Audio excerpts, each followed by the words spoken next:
पुणे महापालिका निवडणुकीमध्ये आम्ही भाजप सोबत युती करणार आहोत। शिवसेनेसोबत आली तर आमची सत्ता येईल। महापालिकेत सत्ता आल्यावर आमच्या पक्षाला महापौरपद मिळावं अशी मागणी पालकमंत्री आणि मुख्यमंत्र्यांकडे आपण करणार असल्याचं केंद्रीय राज्यमंत्री रामदास आठवले यांनी पुण्यामध्ये सांगितलं।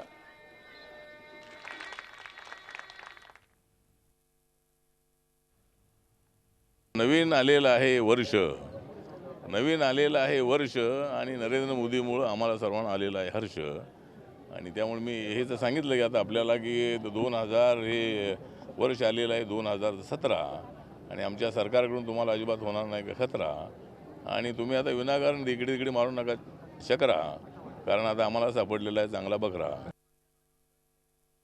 जर अनिल शिरोळे मागच्या वेळेला 25,000 हरले होते, परंतु रिपब्लिकन पक्ष सोबत आल्यानंतर जवळजवळ 3.5 लाखाचं दिलीट त्यांना मिळालेलं आहे। त्यामुळं शिवसेना भाजप आणि आरपीआय जर एकत्रित आले तर इथं काँग्रेस आणि राष्ट्रवादीच्या हातातून ही महापालिका खेचण्यामध्ये आम्हाला कसली अडचण अजिबात नाही आहे। आणि जर शिवसेना सोबत आली नाही तर भाजपसोबत आरपीआय राहणार आहे। आणि या ठिकाणी बघूया, जर आम्हाला एखाद्या वेळेला रिपब्लिकन पक्षाला महापौरपद मिळालं पाहिजे यासाठी आम्ही प्रयत्न करणार आहोत। झी 24 तास रहा एक पाऊल पुढे।